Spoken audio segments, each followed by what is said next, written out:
So it's a great pleasure for me, as Vice-Chancellor of Birkbeck, to welcome you to our annual Tress lecture in memory of one of my distinguished predecessors, who in those days, as I was called Master, Ronald Tress, and a special welcome to members of the Tress family. I start to feel how long I've been in Birkbeck when I recall that we started off having Ronald Tress's children, and we've now moved on not only to grandchildren but to his eldest great-granddaughter, who we're very pleased to welcome today. I did actually meet Ronald Tress shortly after I became Master of Birkbeck. I got a charming letter from him in response to a request to come to a college dinner, and I was so struck by the phraseology, which I'm sure the relatives will recognise, where he said that he was very deaf and he would therefore be an embarrassment to myself and the rest of the company.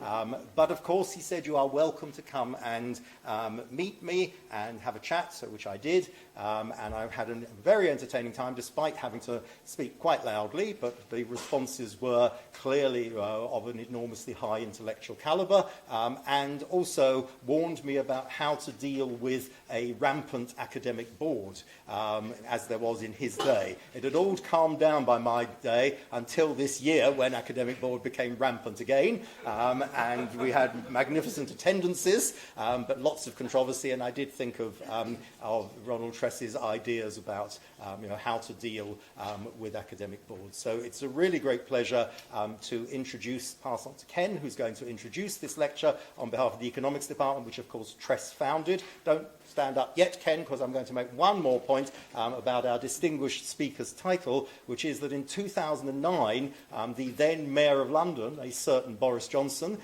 in a meeting said to me, David, if we gave your economics department enough money, would they have predicted the financial crisis of 2008? Perhaps we'll find out whether one can predict these things or not. In the meantime, I'm delighted to hand over to Ken Hoary, the head of economics, who's going to introduce the lecture.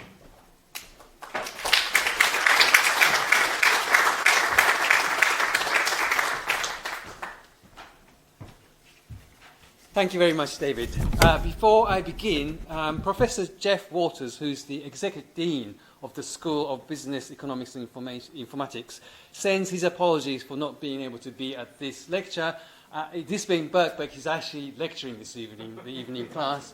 So he hopes to be here at the end at 7:30 to say hello and thank you. Members of the Tress family, Vice-Chancellor, distinguished guests and colleagues, it is my particular pleasure to be introducing Professor Jagjit Chadha this evening as this year's Ronald Tress Memorial Lecture speaker. I have actually had the pleasure of knowing him for over 25 years.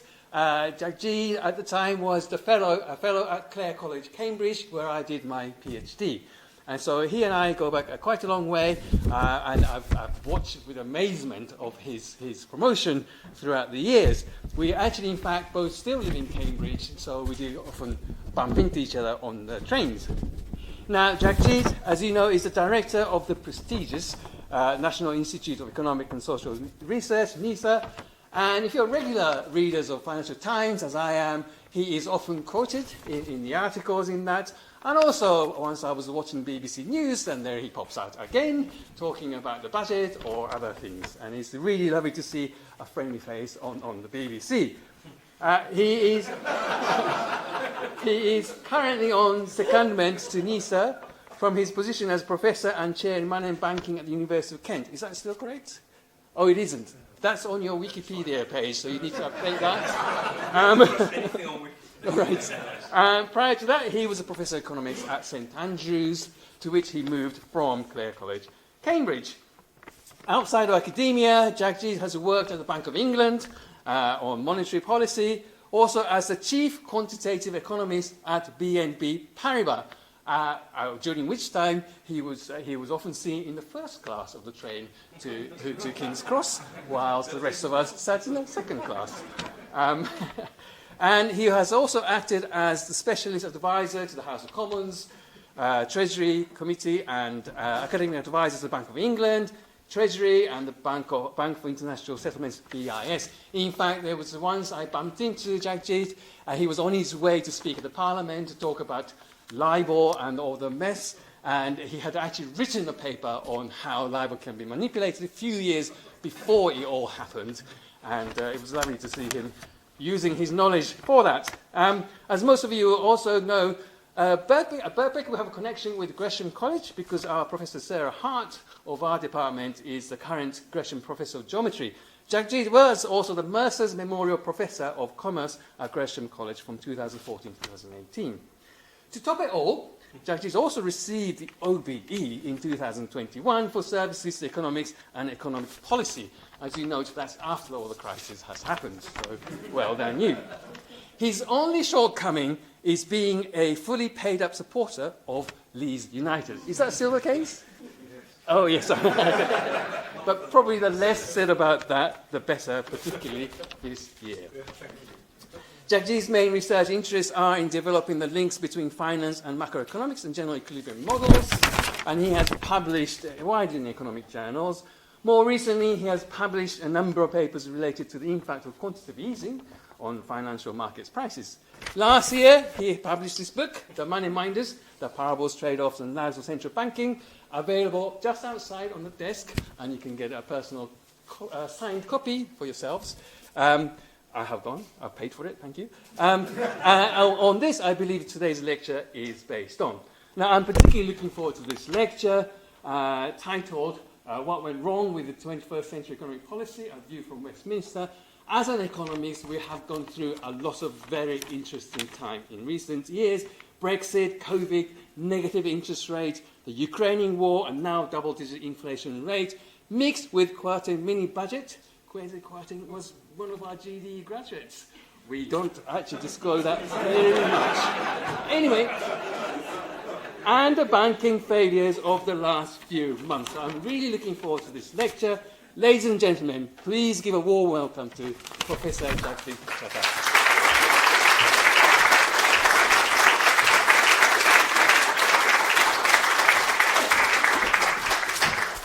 Goodness me, I should go now. It's not going to get better than that.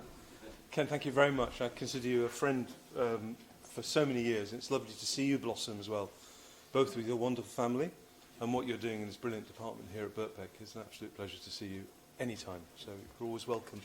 If you need a break, to pop down to the Institute in Smith Square and have a break from running things here at Birkbeck.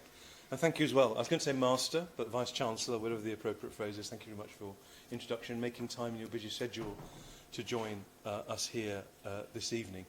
And also it's a great honour to be speaking in front of the Tress family. Thank you very much for coming along today. We have two grandsons, a granddaughter, a great-granddaughter as well. And I'm so pleased that you're here today to remember the work of Ronald, which lives through this department and this university, but also in the sense of all economists who are interested in applied problems, trying to improve policy, are all in some sense walking in the shadow of people like Ronald, who started their work in the interwar period and the 1940s and 50s to try and make a better future.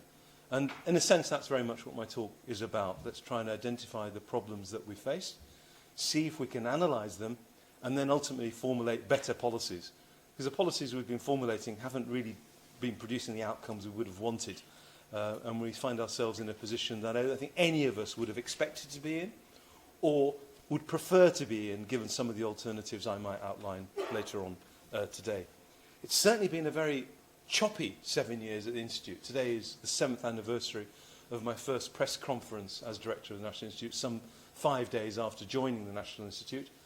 So the 10th of May 2016 was 6 weeks before a certain referendum on Brexit. I'll come to that in a minute. So it was just as choppy on that day as it has been today. Since then, of course, we've had 2 monarchs, 5 prime ministers, 2 general elections, 1 referendum, 1 promotion, and very likely 1 relegation. It's been a very up and down period. But what I'm going to try and do is sort of look at it from a slightly different view to the one you might normally see. But before doing that, let me also say something about the Institute. We have an archive at the Institute. And I asked our wonderful archivist, Sarah Stevens, to see what we could find about Ronald, and we might have more about him than you might think. And it turns out that in 1958, in November, he became a governor of the Institute. The Institute is set up in such a way, it has a director who bears the brunt of all the blame in the world, a council of management of trustees who continually point at him for all the problems, and then we have 100 or so governors or patrons, senior people in the area of policy or economics, who provide advice, support us, come along, and are our extended network of people supporting our work. As I pointed out to the Vice Chancellor a few moments ago, we have no core funding, so the Institute is regularly, with cap in hand, trying to ensure we're solvent. But it struck me actually the other day when I was examining a PhD back in Cambridge that nearly every institution is short of money in some sense. You know, wherever you are, you want more money. So actually saying that we're short of money is not in any way a novel situation. Whatever structure you've got, you always need to feed it with more money. So the statement itself is meaningless. But the important point here is that when Ronald was Professor of Economics at Bristol, he became a governor of the Institute. And you can see at the top there, in fact, we're still in the same buildings in 2 Dean Trench Street. Dean Trench was one of the... And you see the phone number there? It's Abbey 2665, because we're within the shadow of Westminster Abbey, as we are. Otherwise, and of course you could see the name of the chairman, Sir Austin Robinson, in whose name the building of the Faculty of Economics in Cambridge is named. So the connections there are very strong, and Ronald, with his work with the London and Cambridge Economics Service, was doing something very similar to the National Institute, trying to measure, understand the economy in interwar period, trying to bring about better policy in the sense in which Beveridge and his report was saying, and also the work of Keynes. So it's that thrust of smart people trying to say, let's make things better than they otherwise might be. One thing we also have on these archives is normally a date at which someone resigns as governor. They don't stay to the end of their lives. We have no record of Ronald ever resigning as governor. So in a week in which hereditary matters have come to the fore and all kinds of things are falling to people because they are descendants of someone else, I wonder if we should be asking a Tress family member to become a governor at some point as well. We have no record of him having resigned. But anyway, we shall get you a copy of this and send it to the family once we have finished. What I'm going to talk about today is the monetary and fiscal orthodoxy. And I'll point to, I won't read these out, but James Mead, Nobel Prize winner in the 1970s, made a statement about how we should think about demand management and microeconomic policy. That it's by and large where we were sitting as the orthodoxy until very recently. Let demand management set nominal magnitudes and then think about institutions and microeconomics as some way of reducing rigidities so you end up at somewhere near full employment. In fact, it looks like we've been full employment for a very long time, so maybe we need to think slightly differently about these. In an earlier incarnation of the Institute, Christopher Dow in the early 1960s made another and separate type of point. You can see James Mead's point is not really about day-to-day, month-to-month demand management. It's about medium-term frameworks, trying to bring about some improvement in outcomes through higher levels of employment and some stability in the growth of nominal magnitudes, which is kind of where most of us sit as economists today, whether in the new Keynesian tradition or the monetarist tradition. But Christopher Dow is making a separate type of point, that actually a lot of the fluctuations we see in the economy are a result of badly designed policy, poor interventions, people not understanding the impact they can have by doing the wrong thing or trying to do the right thing and doing it in the wrong way, which of course leads me very quickly to the mini-budget, but I'll come on to that in a minute. But let's hold these thoughts in our minds. There's one issue about medium-term stability and another set of issues about short-term control of the macroeconomy. I shan't talk too much about short-term control of the macroeconomy today, but I'm very happy to take questions on that later on. So how am I going to structure this lecture over the next 40 minutes or so? I'll talk a little bit about my early days at the Institute, because I did promise a view from Westminster, and I'll say something right at the end about the most telling moment of my time at the Institute, which may surprise you. But I'll hold that thought right to the end, so try to stay with me as I go through that. I then will say something very briefly about our recent economic performance. I touched upon some of these things with the press this morning at our press conference. Today, with thanks to the team, many of whom I'm very pleased to see here today, have issued our own forecasts of the UK and global economies. That will become news tomorrow. I think it's embargoed until midnight 1 tonight. So I want to thank them for their hard work. I'll say something very briefly about our economic performance. I'll then say something about the mini-budget, because you just got to, haven't you? You can't really not. And then I'll take a slightly longer view about the macroeconomic picture as I see it. And then if there's time, I will develop, and it was very nice to see Sam in the back there, an early version of a model I'm working on as a result of funding from the ESRC and the Productivity Institute on a model with Tony Venables at Oxford and Issam Samiri, who was a prize-winning PhD student here at Birkbeck, and I'm very glad to say is a colleague now at NIESR, where we've been trying to understand heterogeneity in traded and non-traded sectors and how the operation of monetary fiscal policies might have amplified and led to an exacerbation of the shocks that we've had in our economy. And that might help us think about a better formulation of the monetary and fiscal policies. I hope to get there in time, and I'll conclude in about 38 minutes, if I can. So the early days. I know you can't read what's on the left and on the right, but this is all on our web pages and a matter of public record. So my director's remarks that I made on this day 7 years ago said, look, if we leave the European Union, there's going to be a persistent escalation in risk. And this risk will lead to developments in the exchange rate, asset prices, and monetary and financial conditions, which will pose very difficult questions for policymakers. I know that's exactly what I said on that day, because in those days I was so terrified I wrote down everything I wanted to say before I said it at the press conference. As I said this morning, these days I just make it up as I go along. We feel justified in saying that. It seems to me that we did take a risk, didn't manage it very well, and as a consequence, the subsequent shocks, which of course we couldn't have forecast, have led to materially worse outcomes than they otherwise would have done, because we haven't had a sufficiently well-diversified set of policy plans or responses. We've disrupted ourselves in such a manner that made it hard for us to respond.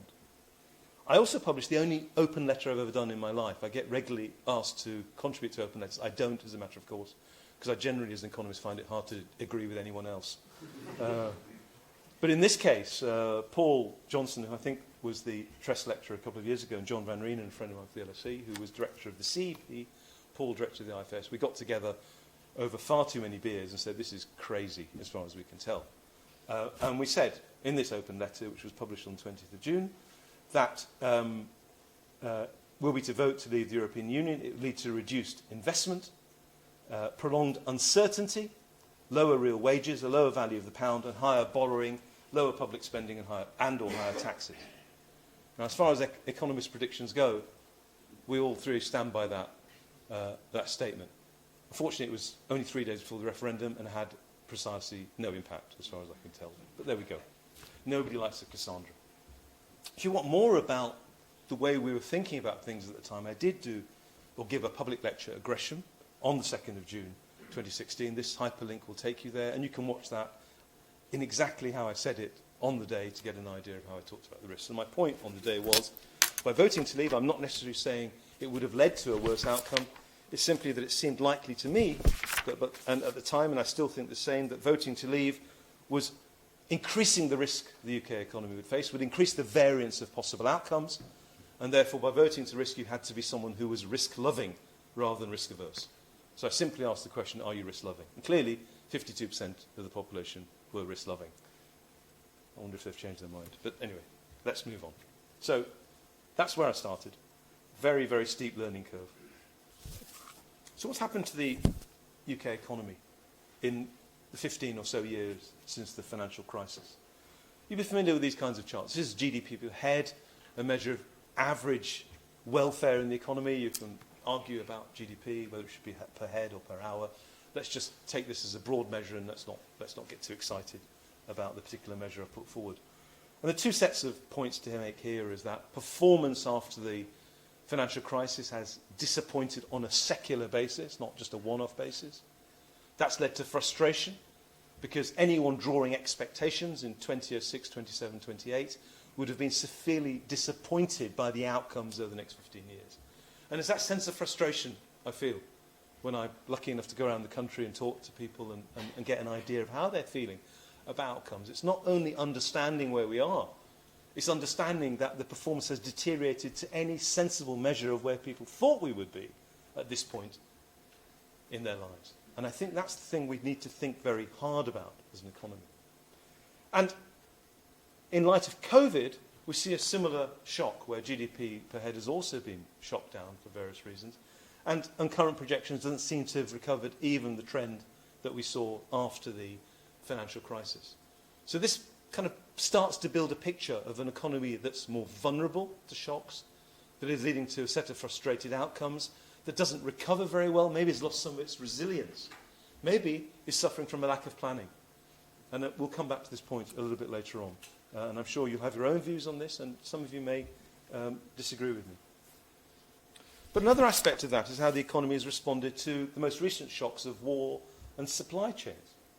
We have here a supply curve that's shifted to the left. This could be relative to trend. It doesn't have to be an absolute fall in output. It can be relative to trend. And during that process, as we become poorer, and I should be careful what I say, on average, prices will be rising higher than wages as we move from one equilibrium to another. There's no obvious need for a reduction in employment. We could have a perfect glided move from a higher level of output to a lower level of output with full employment all the way along that glide path. It doesn't need to lead to an increase in unemployment. But what it will mean, if it's a permanent fall in our terms of trade or our productivity, is that on average we'll be poorer. But there's a really important lacuna to that. The average may be less, but it's up to fiscal policy and society to decide how that gets allocated across the income and wealth distribution. It doesn't have to fall on the poorest on society. The shocks don't have to help those who are already wealthy. Now, I say that, you may not agree with me. You may think that's perfectly fine. If so, that's fine as well. But I'm not sure as a society we've made those choices for ourselves as how that distribution should be allocated and what is appropriate. You'll get a sense of what my view is from the way I've put the question, but I'm not sure we've asked it. And ultimately, it's got to be a question for fiscal policy, Treasury. Those 5 chancellors, I forgot how many chancellors there have been. It just keeps going. Anyway, for one of those chancellors to decide, either on the cross-sectional basis, how to reallocate as a result of the shocks we've had at any moment in time, or in the longer run, decide what we need to do to raise the income levels of those across the board or in the lower income brackets with more public investment in some sense or other. These are both ultimately fiscal policy choices that I would argue have not been carried out to the extent I would have liked if I were setting social preferences. I'm not, of course. I'm just sitting in Westminster with some wonderful colleagues, also at this department as well, thinking about these things. So I just want to draw that dichotomy between being poorer on average and then asking some hard questions about the distribution. Another thing about distribution of mine. Distribution in this country is such that asking questions about the distribution of income and wealth is also a question about regional disparities as well. We see more income and wealth poverty in certain parts of the country than others. So very quickly, it's almost just a simple rotation of the matrix. You end up with a regional story as well as an income and wealth distribution story. So it's clear. You okay? It's clear that economic outcomes have disappointed, that we needed to inject some growth into the economy. And that was very much the mission of the incoming Truss administration last autumn, to get growth off the ground. But their approach was one of disruption. It wasn't one that accepted the need to nurture growth or work within the economic institutions that we have in this country that establish a level of credibility for economic plans. If things are going to work, agents in the economy, households and others need to say, look, we think this is going to be carried on for some time. We're going to work with those plans and bring about a coordinated set of outcomes that are consistent with the policymakers' objectives. If on the other hand we're disrupting, we're being volatile, we're changing our plans on a day-to-day basis, what that does instead is inject uncertainty, lead to delays in investment, and increase in precautionary savings. People say, I don't know what's going on, so I'm not going to do anything. There's a danger of that happening. So what were the key problems of that mini-budget? Well, first was direct difference in the objectives. The Chancellor at the time, Kwarteng, who I wouldn't in any way blame as a Birkbeck graduate. I mean, very much more Cambridge than Birkbeck, obviously. But adopted, almost overnight, a target for growth of 2.5%. Not something that would be achieved in 10 to 20 or 30 years, which is an appropriate horizon, but something that would be try and pursued almost immediately. On the other hand, if you've got a monetary authority, quite rightly, they're saying, look, the target or the maximum rate of growth in this economy is around 1.5%. The fiscal policy authority is trying to get growth to 2.5%, and the monetary policy authority doesn't think that's possible. The monetary policy authority is only left with one recourse to that, and that's to raise interest rates, because you're trying to inject too much demand into an economy. You cannot jump from a low growth path to a high growth path overnight. I can't think of one good example of that. If someone else can, help me. But particularly in an economy that has been stagnating for such a long time, very much more a case of trying nurturing rather than disruption. So let's take that first order problem, that difference in objectives. Secondly, very clear from statements made over the summer and the autumn that the intention was to undermine expert independent advice either from the Bank of England, the Treasury or the OBR. The OBR itself was willing to present its forecasts to the government right at the beginning of its administration, and they were told they were not wanted. That led independent agents to take the view that this government didn't want any advice, and also for those assessing its fiscal plans who say, well, I haven't got all the detail the OBR, the bank and the Treasury have got, and I can't rely on them to tell me everything's okay. So there's no agent out there acting on my behalf to provide scrutiny of the government's plans. And as a result of that, markets and other participants will tend to think the worst.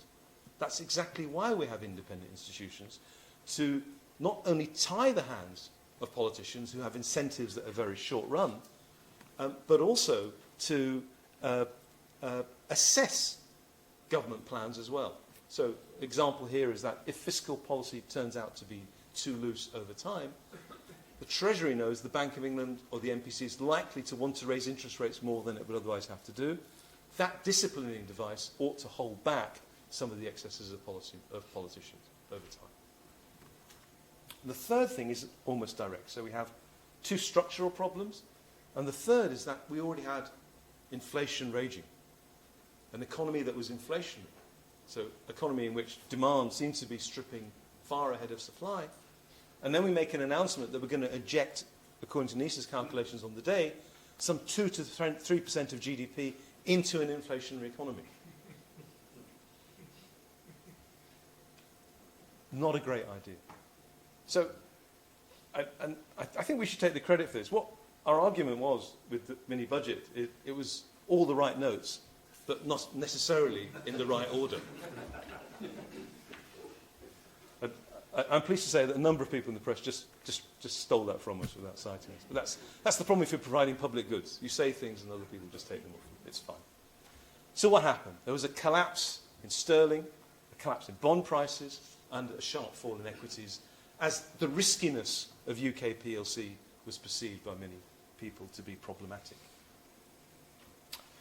Now, sorry for the typo. It should be bond rates, not bond rates. Forgive me for that. So 10-year bond rates were rising through 2022 as people realised that interest rates were going to, short-term interest rates were going to start the period of normalisation. But we can see as September progresses, this sharp increase in bond rates that is exactly on the day and the weekend of the mini-budget. And what you had at that time was not only a statement on the Friday, but a further statement on the Sunday that there was more to come. And on top of that, a statement that there would be fiscal support for households for years to come. And we went away and looked at the numbers, it was enormous. So expectations of bank rate went up, bond prices fell, gilt prices went up, and we know that triggered a problem in the pension market, and the Bank of England had to step in as a market maker last resort. Let's not go into too much detail there. I'm simply saying that this shock was something that, at some deep level, those who believed in disruption thought might work. But anyone who understood kind of how a modern economy works would know that that was never going to work. And how do we think about that as economists? And I'll do this as quickly as I can. But we've all got in our head some notion of cooperation here. So you've got two agents, a monetary policy agent who's setting interest rates as a result of fiscal policy, that's this line here, and you've got a fiscal policy reacting to a different set of interest rates. Let's assume that the bliss point for the fiscal policy authority is for a smaller surplus and lower interest rates than the monetary policy guy who wants tighter fiscal policy and slightly higher interest rates. But you know what? They're both fairly sensible. They're in the same kind of space to try and have lower interest rates and over the longer run, not a large inflationary impulse on fiscal policy. So maybe ignore the word fiscal surplus, think of it as a fiscal impulse. Below the line is a strong impulse, above the line is a negative impulse. So even if their bliss points are slightly far away from each other, if there's a strong institutional device they can coordinate, and they'll lie somewhere on that contract curve depending on who's involved. I mean, we know all this, we can teach people that. Perhaps Kwanzi didn't go to that lecture, like Stephen. Anyway. Must be Stephen. No, I don't believe this was Anyway. So, I keep forgetting this microphone's here. So, that's where we are, as one way of characterising policy in the 90s and noughties. And there's a situation where if they don't cooperate, they head towards N, which is Nash. And if they don't cooperate, there's no incentive for either policymaker to respond, but you can see there you end up with looser fiscal policy and a higher long-term interest rate in that world. We want to avoid that if we can. What did these guys do? They did two things. They said, we're not going to cooperate, we're going to disrupt. We're going to sack people from the Treasury. We're not even going to tell the Bank of England our plans. We're going to ignore the OBR, and we're going to do what we want to do, because we've been elected, right? We went to a general election, and the people voted us in, and we have a mandate to do these things.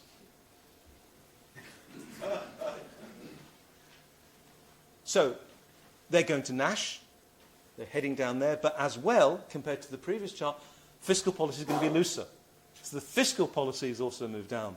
So as a result, what you're seeing is interest rates in expectation jacking up. And that's, I think, one way of thinking about what was happening in financial markets over that week. And just as a side point, I don't interpret that as fiscal dominance. People were saying that, does that mean fiscal policy is so loose that interest rates can't go up? It doesn't look as though that's the way the market interpreted it. What it did is it ratcheted up its interest rate expectations, saying, if this is what they want to do, this is where interest rates are going to have to go. So it looks much more like monetary dominance to me than fiscal dominance. But again, there'll be people writing papers on this for many years to come, and I look forward to reading them at the next ref. Okay. So, where have we moved as a country? So the mini-budget, I'm arguing, was an answer, the wrong one, to this growth problem. So let's go through the problems that we've had in the economy and see if we can come up with a different type of answer that might be one that actually works. This is long-run UK productivity performance. There are lots of measures out there. I want to thank Issam for helping me get these numbers together. This is US 2010 purchasing power parity, pounds per hour. Oh, anyway, it's just an index, a quantity index. So in the long run, one can see the UK is the thick black line. We haven't done very well, but certainly since the financial crisis, it looks like the gap has increased. So whereas our main trading partners' productivity performances have deteriorated as well since the financial crisis, it looks like we've done worse in the UK. So that's one observation to take away. So there's a long-run deterioration, but in the more recent period, we've done even worse. And that, to my mind, increases the incentive to try to think about what we need to do to offset that. It means we need to respond. We can't ignore it. So let's try and decompose that a little bit. Little toony lines on the chart. I always tell people not to toony lines on the chart, so I just ignore it myself and do what I want. That's the one advantage of being director. So that this black line is the same black line that you saw a minute ago, essentially. Real gross value added per hour was the back end of the black line you saw in the very long run. So you can see an increase from 1997, and I've zeroed in at 2010 for 100. I could have done 2009, but 2010 is a round number, so I just went for there. So you're seeing an increase from 1997 to 2010, and it's about a 4 or 5% increase to 2022. I think my good friend Grant just walked in. This is a vintage of data that may be out of date, but it was right when we plugged it the other day. I know these things get revised a lot. But there's an increase in GVA of a small amount since 2010. The key thing here is to think about the heterogeneity, and I'll come to this a bit later on. The solid lines are the tradable sector. So they're the ones that started below the productivity line. It's an index of 100 here, before the financial crisis, yet each of information and communication manufacturing have done better than that subsequently.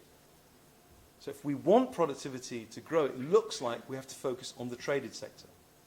The one traded sector that hasn't done better, according to numbers that we have, is financial and insurance activities, which did better. As you see, the grey line below the trend line from 1997 to 2010 has been more or less alongside the thick black line since.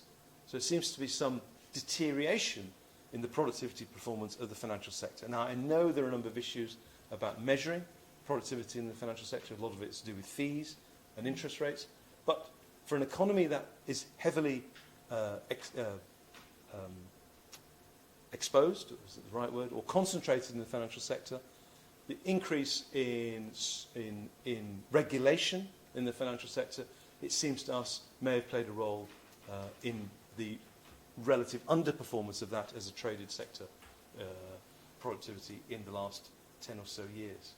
On the other hand, in the non-traded sector, you can see that there's been very little movement in productivity in the non-traded sector over that 15-year period. Where they started in 1997 is broadly where they are today.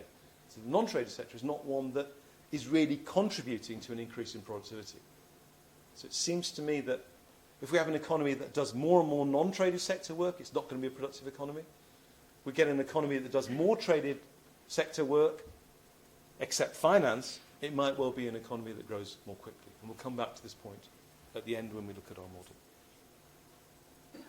What has monetary policy been doing? Well, it's a real rate, short-term real rate produced by the bank, and we've added to it for our data, and this is simply saying that we've had a huge monetary stimulus since the financial crisis with short-term negative real rates, and that's underpinning some of the financial and real structures that we're seeing, that low level of real rates. We'll come back to that a little bit later on, but I'm just illustrating that point. Certainly compared to, apart from one or two shocking years in the early 50s and the mid-70s, you've got a sequence of positive short-term rates until the financial crisis. So this is an incredibly unusual period of this large monetary stimulus in place for such a long time, and yet one that only generated sufficient nominal demand up until last year to hit the inflation target of 2%.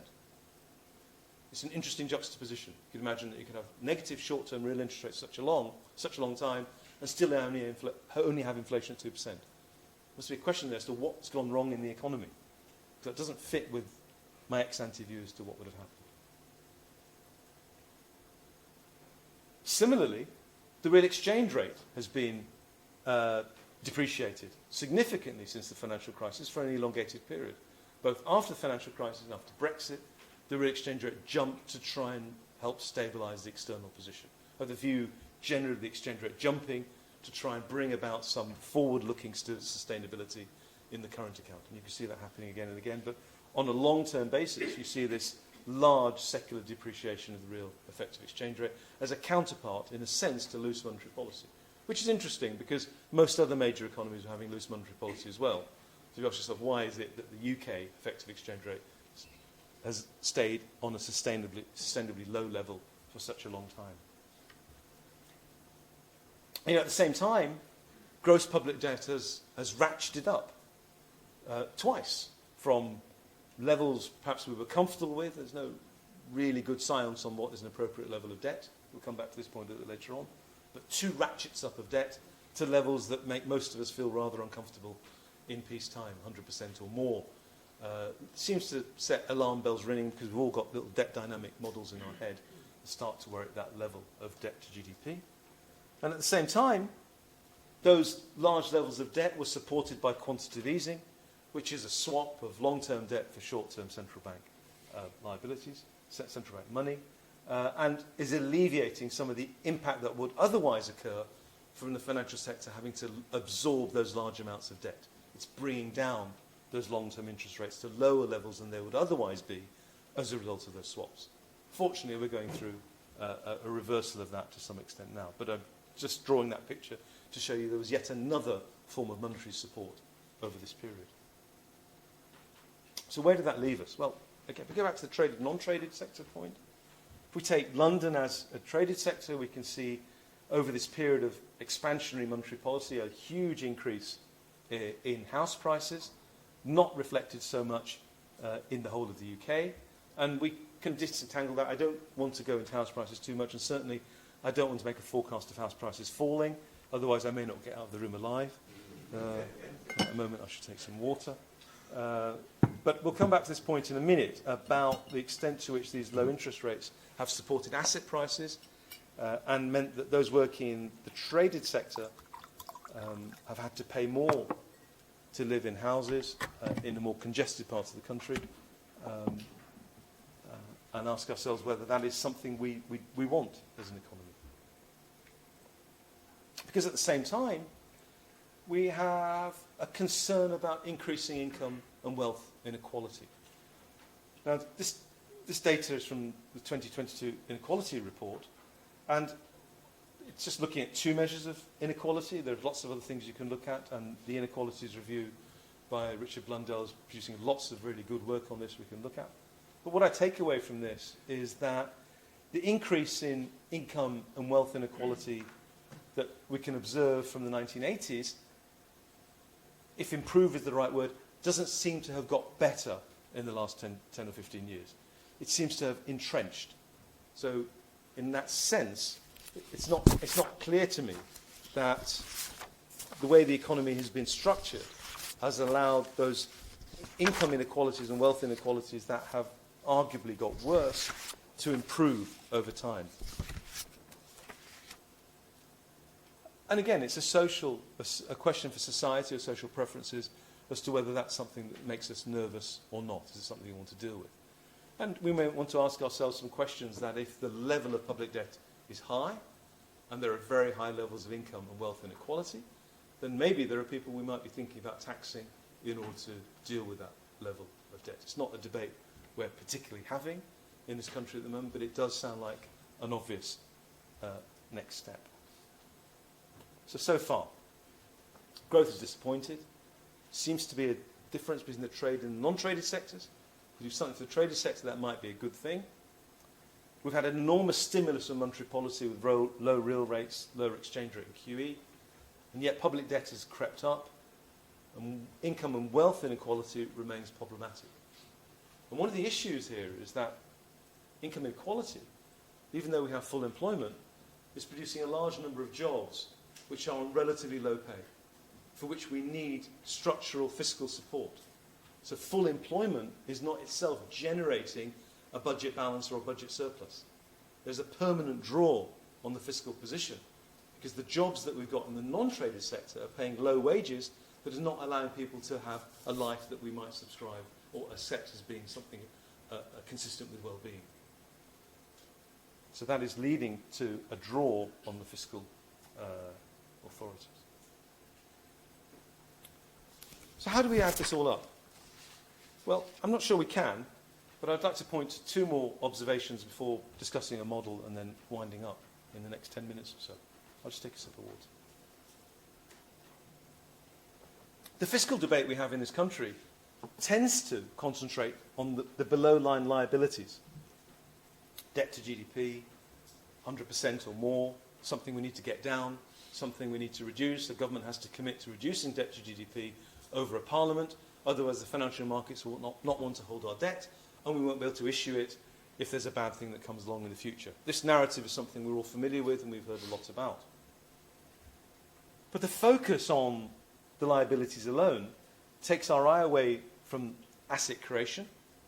And it's interesting, actually, once you look at this, is that 2010 is when public sector net worth, and I should thank the ONS for starting to publish this data regularly now. I think the first report was in March this year. Went negative in 2010, in the year the OBR was established.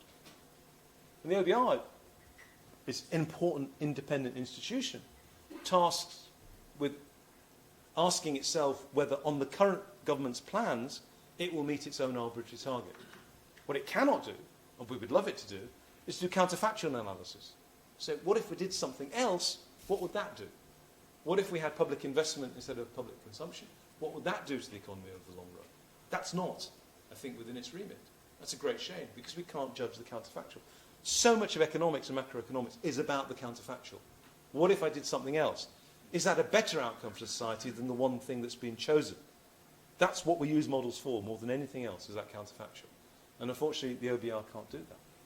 So what we've had is a sequence of government decisions to try and reduce debt to GDP, alongside a sequence of downward surprises on productivity. So as I said earlier on, the economy is some 15 to 20% lower today than we envisaged in 2010. So it's not surprising that debt to GDP is higher than we otherwise would have thought. The denominator is far lower than we anticipated it being. So what's happening in a sequence of steps is we're making a plan today to reduce debt to GDP at some point in the future. GDP disappoints on this downside. Debt to GDP doesn't fall, it stays high. We then have another deflationary impulse in the next step, because the GDP hasn't increased. So you get this dynamic, constantly deflating the economy. It's certainly one interpretation you could have of the events here. And that's why the public sector net worth is continuing to head in the wrong direction. Our net international investment position has gone in a similar way, from being in a surplus for most of its history. In this century, it's gone into deficit, and the most recent observation just before COVID hit was around 30 to 33% of GDP. That's the extent to which we have borrowed from abroad more than we've invested in abroad. By itself, it doesn't matter, but it's telling us about a sequence of current account deficits and asking ourselves, is this a country in which the rest of the world is going to want to invest if this continues to increase? It doesn't bite yet, but it may well. And in some sense, it's a way of asking ourselves whether the current structures that we've got in our economy are trickling down, and in what way they're trickling down. Well, they're clearly trickling down in terms of the net investment, international investment position, and they're clearly trickling down in terms of public sector net worth. It's just not going in the right direction in the economy. So, what do we think is going on? Well, this is a model I've been working on with Tony Venables at Oxford, Issam Samiri, and myself, in amongst other things. There's not a great deal of time to go through it, but I'll try and get the key points above. Key thing to think about this model is you look at WT and WNT. WT is our wages in the trade sector. MT over M is the share of cities that are in the traded sector compared to all cities. Traded sector has advantages of agglomeration. So if I work in the traded sector, if I have agglomeration advantages, I'm paying higher wages than I am in the non-traded sector. If I increase the number of traded sector firms, so as I move from left to right, the agglomeration effects start to dissipate because I've got more and more cities rather than fewer cities in which I have agglomeration effects. So the wedge between wages in the traded sector and non-traded sector is larger when there are relatively fewer traded sector cities when there are a large number of traded sector cities. So that's why the WT curve slopes downwards. WNT curve slopes upwards because if we're moving to the right, I've got more traded sector cities. Because there's more of them, there are fewer agglomeration effects, their wages are falling. But because I've got more traded sector cities, I've got fewer non-traded workers and their wages start to rise. The equilibrium in this economy, there are many equilibria, but they've got to lie in the range E to X. So I've done that stupidly quickly, but let me just sort of make an observation that's related to what we've been talking about. I want you to imagine the level of productivity in the economy given at point A. And that leads to a higher level of wages in the traded sector and a lower level of wages in the non-traded sector. And the difference in the wages is proportional to congestion costs, the cost of housing, or the cost of housing. Just it's more expensive to live in a city which is agglomeration, I get higher wages as a result, but I also have to pay more for my accommodation. Now, if I'm sitting at point A, and the next thing to think about is, what if there's a negative shock to productivity? What if there's deindustrialization? What if there's a financial sector shock? What if there's a Brexit? What if there's a war that increases things? Well, this curve moves to the left, and we end up with a smaller number of traded cities, but they're larger. They benefit from agglomeration, so the wages of the smaller number of people in the traded sector are higher, and there are lower wages in the non-traded sector. So this model is helping us think about the impact of a reduction in productivity on wages in the non-traded and the traded sector. It helps us think about the divergence that results from it and seems to capture the stylized facts that we see. Now, to that, I'm going to add a monetary and fiscal response and then see what happens in this economy. If I try to tighten fiscal policy, I'm taking demand out of the economy. And what that does is reduce the demand for non-traded services. We think of fiscal policy as something that affects the non-traded sector rather than the traded sector. Traded sector prices are set internationally. They're not things that we affect domestically.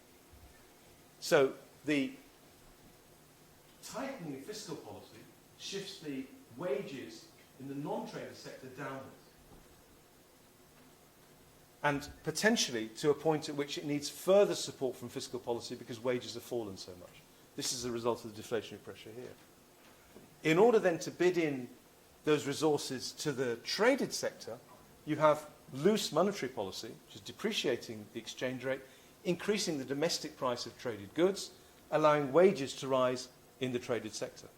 So what you have is an amplification effect as a result of tight fiscal policy squeezing on the non-traded sector and loose monetary policy helping the traded sector do better than it would otherwise do.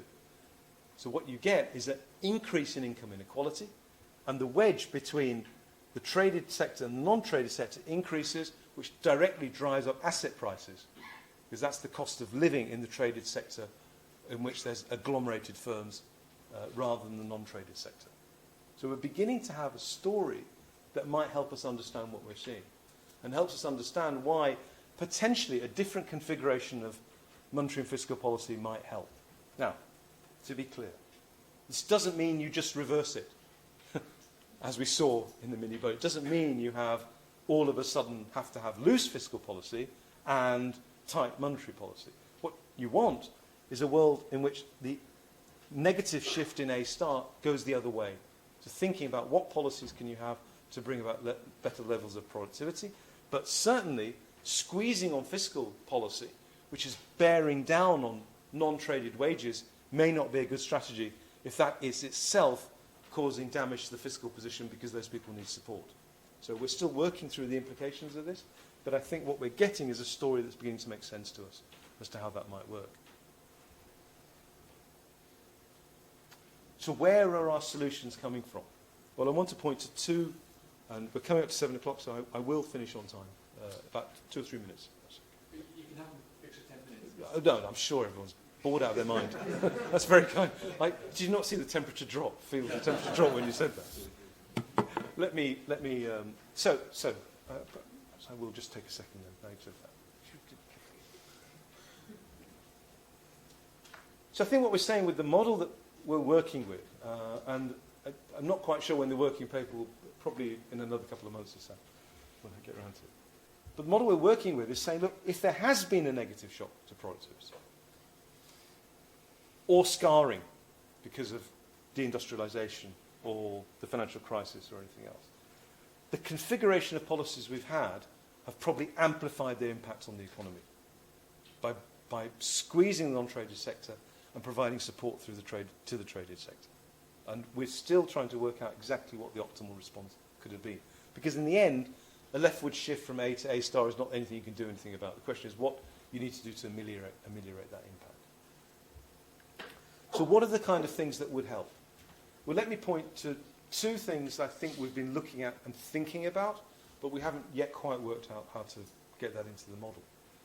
And I'm sure you're familiar with charts of this type, and they're not by themselves the whole story or the whole answer, but we think in there somewhere is a kernel of the answer.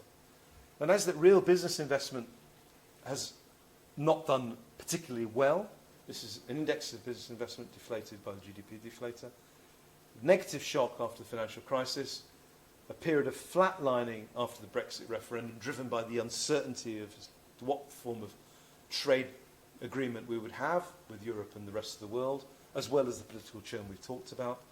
Another shock downwards after during COVID, in which there hasn't been a full recovery yet. So real business investment in the 25 or 26 years since the NPC has not moved in the way we would have anticipated at the rate we would have done. It seems to be low. So there could be all kinds of issues there. Investment, structure of finance to small firms, training, if there's a need to have high levels of skill alongside business investment, could be a choice. In aggregate, our firms may prefer to have more cheap labour than expensive capital. So the capital labour mix seems to have moved as well. There's a lot of things underpinning that, but the observation is that real investment is lower than we would have wanted at the optimum. Alongside that as well is that we've had a generationally low level of public investment as a proportion of GDP.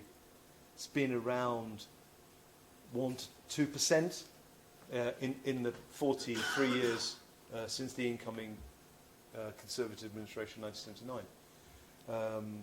And that's, part of it is a move away from heavy industry or infrastructure, but part of it we think has also been damaging to public sector net worth and the supply side of the economy. In the models that macroeconomists use, NIGEM at the National Institute, for example, public investment is the one thing that we tend to find that has a multiplier greater than 1 in the long run. So public investment is something that does help the supply side of the economy. It just seems to have been very low for a very long time.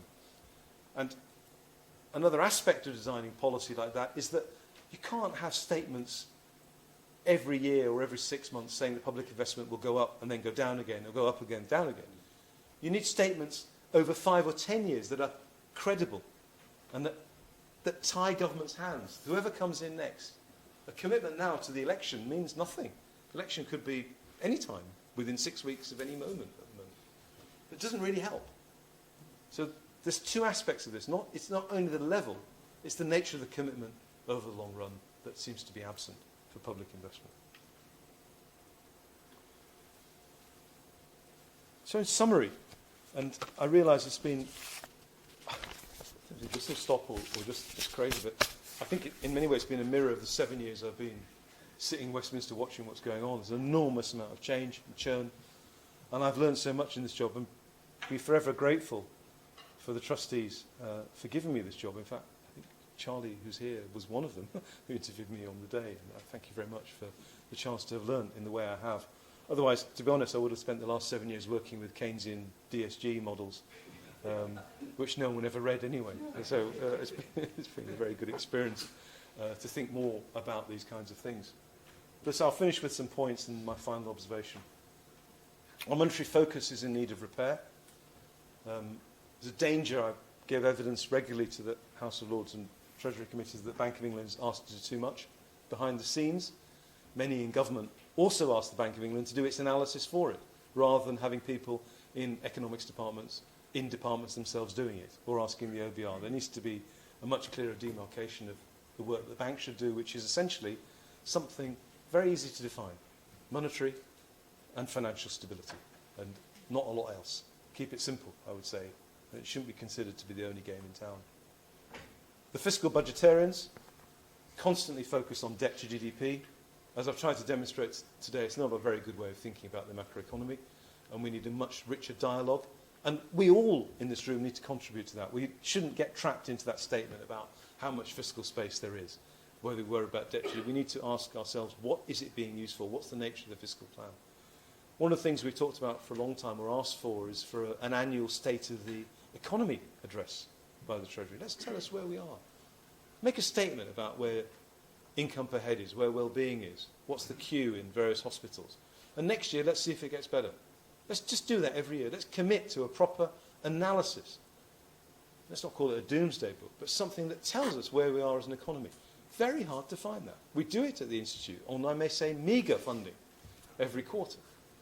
But where do you go to for a full-scale, authoritative analysis of the whole of the UK economy every year? We don't have one. Let's have one. Fiscal policy needs to be targeted to the firms and households who need it, and needs to be funded by those who can afford to pay for it. It's fairly simple, and we don't seem to want to do that. We need to nurture the supply side. We have all kinds of different people looking at it. The UK Investment Bank, the National Infrastructure Commission, DLUC. Apparently, James Richardson told me that's the way it's how you pronounce it. So if it's DLUC, then HMT must be no luck. I'm not quite sure. But anyway, HMT. So, there's all different types of people. But nurturing the supply side, I've said, is a long-term objective. And we need to think how we bring all these together. My colleagues regularly argue for the establishment of a proper development bank. We have a development bank in Wales. Maybe we need one in each of the devolved nations and regional nations to think about siphoning. Siphoning is the wrong word when you talk money, isn't it? Help me here. Directing. Allocating. Allocate. Thank you. Siphoning. Oh, there we go. Channeling money on a long-run basis to replace what we've lost through the European Investment Bank and more to ensure that we can build the supply side of the economy. And as well as that, we're then into territory of finance for small and medium-sized enterprises, which doesn't seem to be where it should be. The Macmillan gap persists 90 years after it was identified. And then there's a question about house building, which itself, through construction, would help asset prices and help mobility of labour throughout the economy as well. These are all issues that need to be addressed, it seems to me. And I don't think there's anything there that's very new. And I don't know why we don't do it. And what summarises all of that in my mind is the matter of my last observation, and that's the Grenfell. I live in Cambridge, but for the first year at the Institute, I lived quite near there, and I saw the fire and the skyline. And that seemed to me summing up of all the problems that we have in our country. The issues to do with people on low wages, recent migrants, poverty and wealth, public services, housing, all these issues seem to me, in a microcosm, to be summed up by the Grenfell fire. 6 years ago next month, and I'm not sure we've done much about it yet. So I would make that another objective, to think about how we deal with people living in areas like that. Sorry to end with a rather sad note, but I wanted to say out all the things that I remember. That's the one I do remember very much, was walking to work from the Harrow Road that morning, seeing the fire in the sky, but saying to myself, there's something not quite right about this country with something like that happening. So let's use economics, and those of us in this room who work in that subject, to try and bring about a better set of policies and a better set of chances for people living in this country, and hopefully for people overseas who want to leave here. Thank you very much.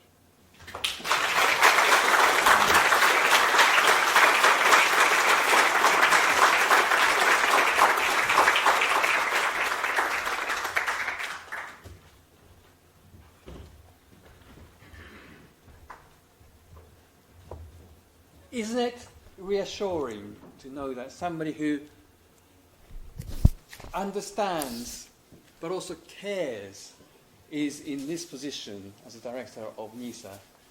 And what Jagjit mentioned at the end, really, I'm sure you felt moved by it. This is what we're supposed to be doing as economists. And I really applaud Jagjit for making that statement. Thank you very much.